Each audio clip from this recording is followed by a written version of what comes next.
Модель туристического эндуро Honda XLF 750R выпускалась всего несколько лет. Однако она легла в основу и стала предшественницей таких мотоциклов, как Transalp и Африка. Впервые XLF 750R был представлен на выставке в Париже в октябре 1982 года, а продаваться начал с июля 1983.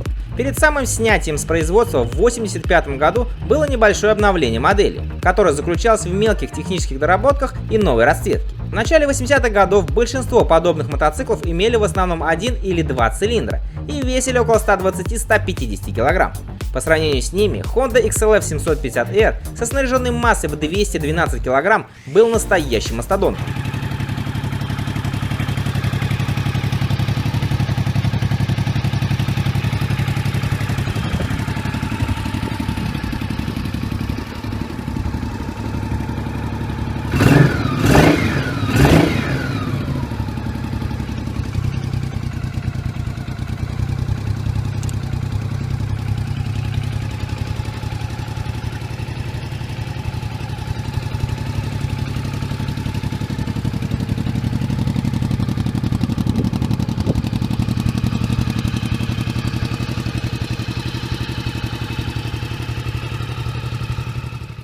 Главной фишкой XLF 750R был, конечно же, необычный для класса двигатель.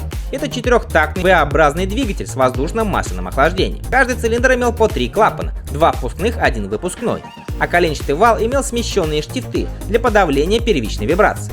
Его рабочий объем составлял 749 кубических сантиметров. Силовая установка была способна выдавать 61 лошадиную силу максимальной мощности на 7000 оборотов в минуту и 68 ньютон-метров крутящего момента на 5500. Естественно, после испытаний были выявлены тепловые проблемы с цилиндрами, поэтому Honda придумала воздухозаборники, установленные под топливным баком с обеих сторон мотоцикла, обеспечивающие дополнительное охлаждение для тех, кто на галерке.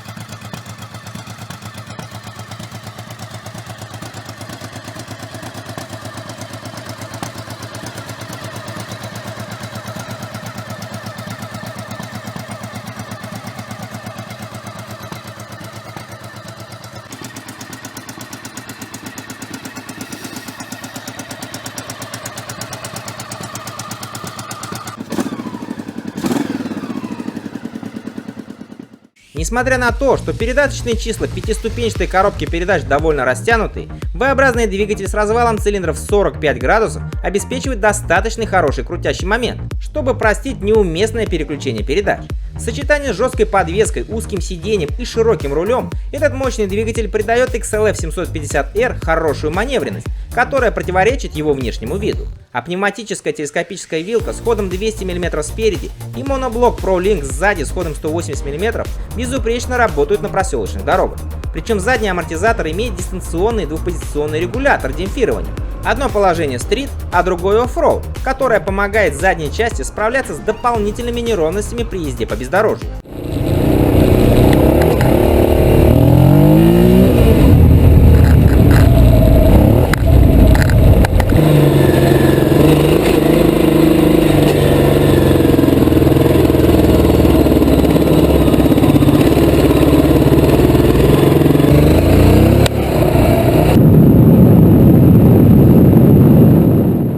Помимо гидравлических клапанов, Honda XLF 750R мог похвастать еще одной супернадежной деталью. Это, конечно же, карданный привод, который не нужно так мучительно обслуживать после грязевых ванн, как цепь.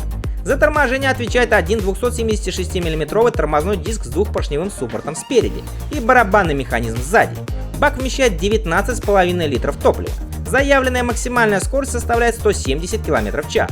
И хотя XLF 750R выглядит как брутальный мотоцикл для ралли Париж-Дакар, на самом деле он не предназначен для тяжелого бездорожья. Многие райдеры отмечали проблемы с тяжелым мотоциклом во время прохождения сложных участков. После того, как им удавалось их пройти, они были полностью измучены, не имея никакого желания продолжать дальше.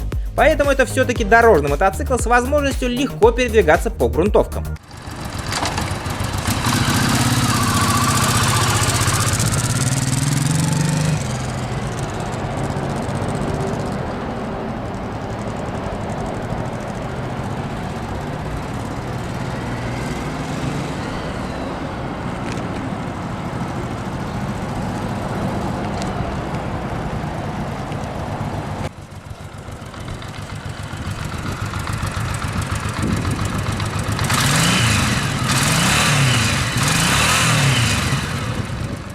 Как я уже ранее упоминал, в 1985 году была представлена рестайлинговая версия XLF 750R с дополнительным обозначением F, которая получила доработку ГРМ и перенастройку стандартных 36 мм карбюраторов Keihin. Из заметных отличий теперь эти мотоциклы были окрашены в такие цветовые сочетания, как черно-синий металлик, черно-красный металлик, черно-серебристо-серый. Двигатели и ступицы больше не красились в красный цвет и были черными, зато диски стали золотыми. Мотоцикл продавался в основном в Италии, Франции и Австралии. В 1986 году Honda XLF 750R окончательно покинула конвейер. Ей на смену пришли более легкие цепные и двухцилиндровые модели.